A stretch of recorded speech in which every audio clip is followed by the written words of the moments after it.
Welcome to The Wild Side. I'm your host, Kyle Shepard. Today we're going to meet our newest addition, our female giraffe, Kianga.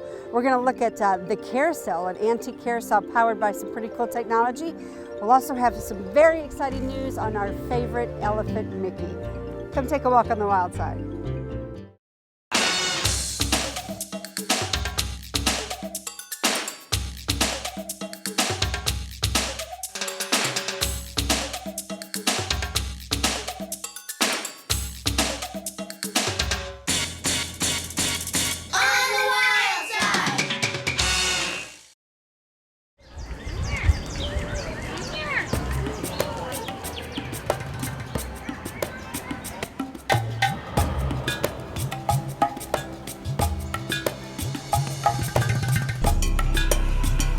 So we're here at the Giraffe House with Mike Jones, and we have a new addition to the zoo family, a female Masai giraffe named Kianga. So let's learn a little bit about Masai giraffe. So tell us a little bit about the species at large. So there's several. So there's only one species of giraffe, but there's several subspecies. So they're basically different colorations and different patterns based on locality. The type of giraffe that we have here at the zoo is a Masai giraffe, which has more of a leafy pattern, and they're one of the giraffes that is a little more critical than some of the other varieties. So if you see Kianga close up, she looks really dark. Is that a pattern that will grow with her, or they're all unique, right? Yeah, you could. I mean, we've had some calves that are very blonde or red, so it's just like with people. It can be a blonde, a redhead, a brunette. Obviously, she's a brunette. She's that could lighten out. We've seen the males darken as they get older. This is one of the darkest calves that I've ever seen. And she joins us from the Los Angeles Zoo. She is 1 year old, and is there anything people might, I mean, obviously she's smaller than Malika and a little bit smaller than Buriti. Is there something they should look for when they come out? Well, I mean, she's going to stand out. She is the smallest giraffe. Now, granted, when they're born, they're about 6 foot tall, so she's grown quite a bit. She's about 16 months now. Buriti's a little over 2 years old. So you can see from going from being born to being a little less than a year and a half how much they grow from that 6 foot to where she's at now. And people might see her kind of sticking close to Malika. Is there sort of a... Yeah, so she came from a herd. She lived in a large group with a large group of females, which we actually call cows. The males are called bulls. So coming here, obviously, she found Malika to be a new pal, and she finds comfort in being with another adult female, and so she basically will follow Malika. And Malika will teach her things. She'll follow her and learn, you know, what's bad, what's good, and everything in between. So what is the status of Masai giraffe? Giraffes have been vulnerable for quite some time, but they just recently became considered an endangered species. And, you know, their habitats are shrinking as a result of that, just less space for them. And we produced a number of giraffes here at the Louisville Zoo, and obviously all the zoos work together to try to increase these giraffe populations within the zoo community. Excellent. Well, thank you for joining us. So our giraffe herd is growing. Come visit Malika, Buriti, and now Kianga.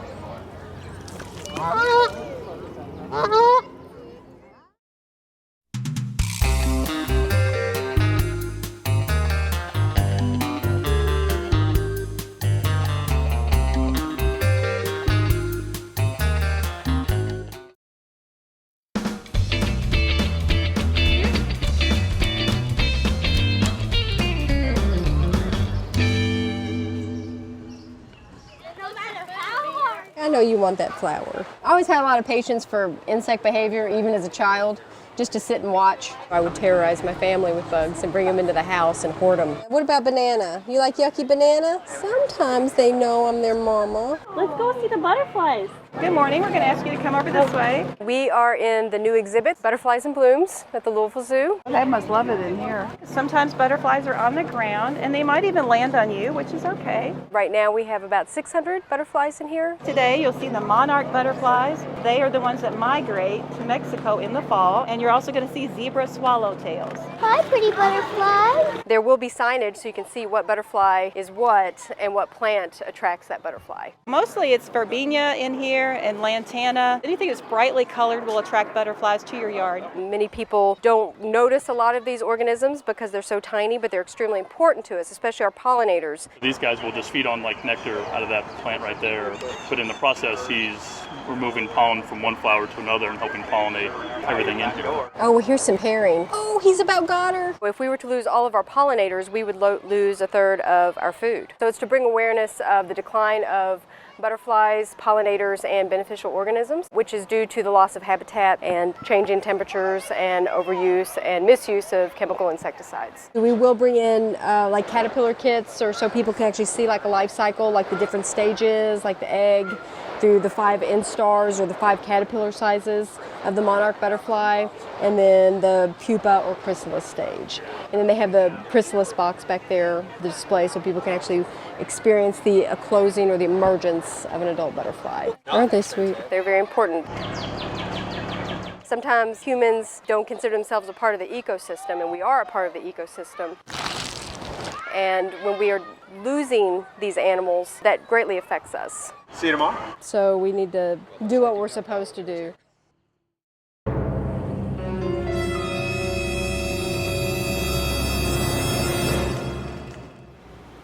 I grew up on a farm in a little town called Lufkin, Texas. It was a farm. It's just like dust, dirt roads and everything else. And when I was about 7, 8 years old, my mom bought me a deluxe chemistry set.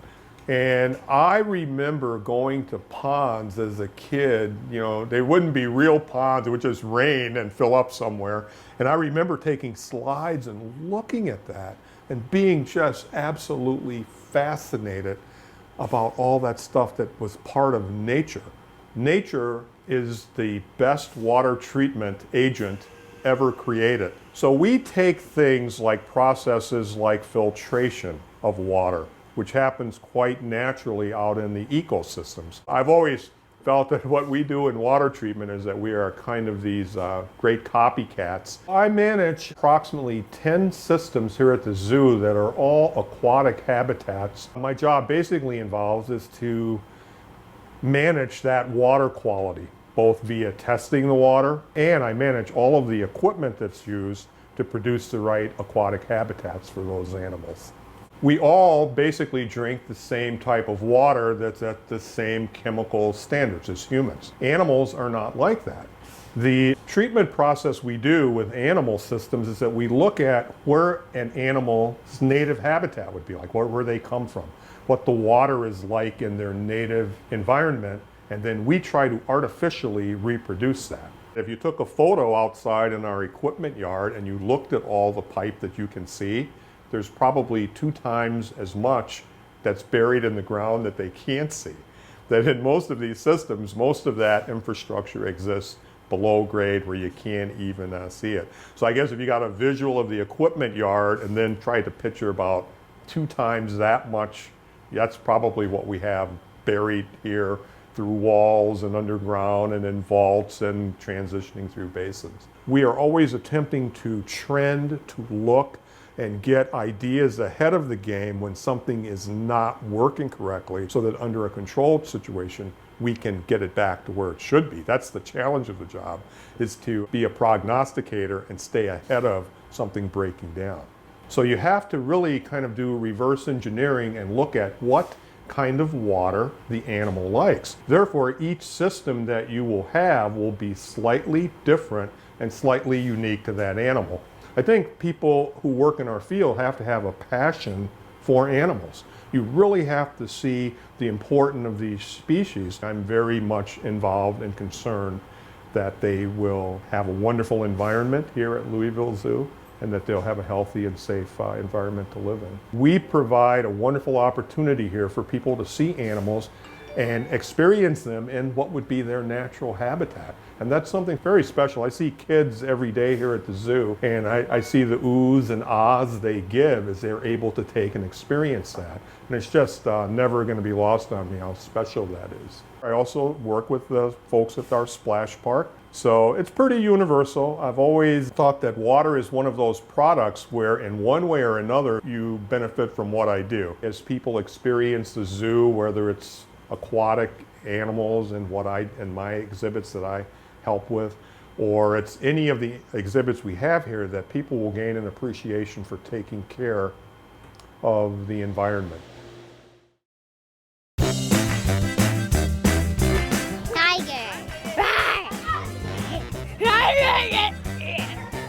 My favorite animal is a rhino. My favorite animal is a rhino. It has like a long horn. second generation of a unicorn. My favorite animal is a tiger. Grr. I don't know how it goes. Favorite animal is a giraffe. Because they're just like so tall. So we talked with Zoo Director John Walczak about our antique carousel powered by a pretty cool technology. Take a look.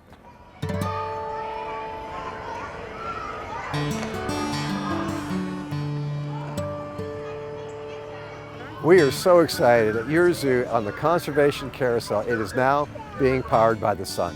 It's another great effort. We really want to thank our partners. Sierra Club of Kentucky, Solar Over Louisville, and Synergy Home helped us create this opportunity to now power the Conservation Carousel, which features endangered species with the sun. Your zoo has always been a leader in sustainable practices. Before sustainability and green became buzzwords, we were doing this. Our black-footed ferret building, where we're breeding the most endangered mammal in North America, is super insulated with R33 in the walls. That's the insulation number, super insulated. And in the roof, the Herp Aquarium was the first bioclimatic exhibit built in the country for reptiles and amphibians and fish. And it was done by the biome so you could air condition, well, it needed to be air conditioned and have the desert be hot in one area, not micro-tune all these areas. So it's another huge step in addition to our composting and all our environmental efforts, our green roof on the Herp Aquarium. We really, really want to just celebrate and thank our partners that turned the Conservation Carousel now to be powered by the sun.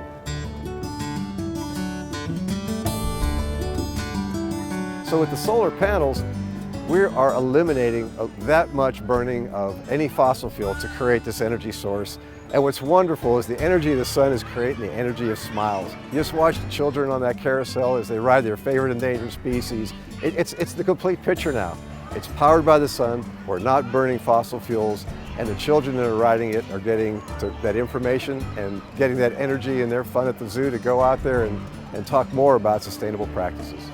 The Conservation Carousel features the exotic endangered animals around the perimeter, and each one of those, they were donated by one of the great people here in Louisville. The money from that individual donation went on to fund conservation projects. So that entire outer ring of the Conservation Carousel not only paid for the animal, but helped fund the cornerstone of all of our conservation projects, which to date, your zoo helps animals in the remnant wild to the tune of about $150,000 a year. And that's through your admission fees and through your memberships. A small percentage of that goes to help polar bears in the remnant wild, or orangutan, or Guam rail, or any of these species that we've had at your zoo and have today for you to learn about and enjoy and appreciate more about their sometimes regrettably very precarious existence in the remnant wild.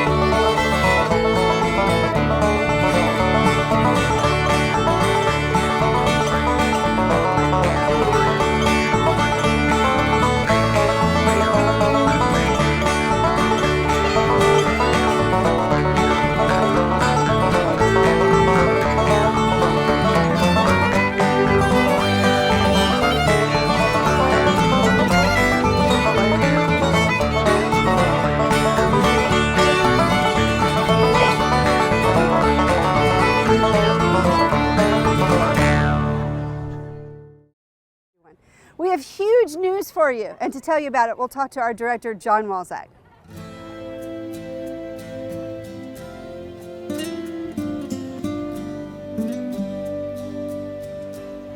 We are so happy and excited that Mickey, our 32-year-old African elephant cow, is pregnant.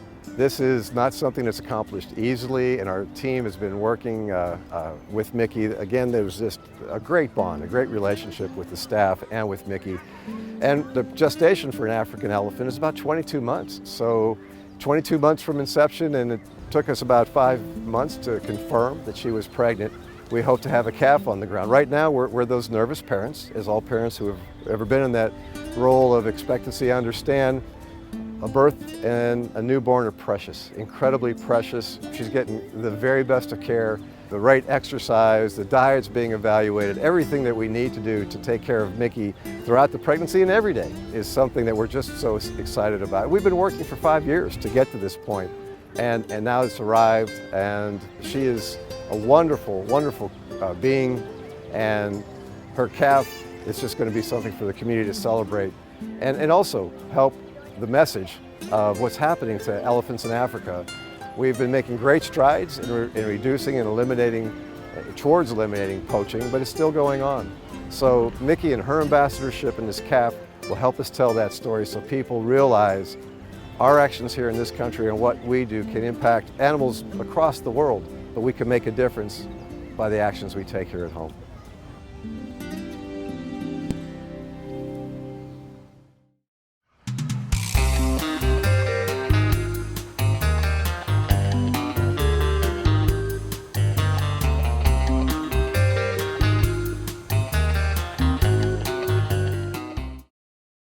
Thanks for watching On the Wild Side. So don't forget to come out and ride our new solar-powered carousel and visit all the animals, including our newest addition, Kianga.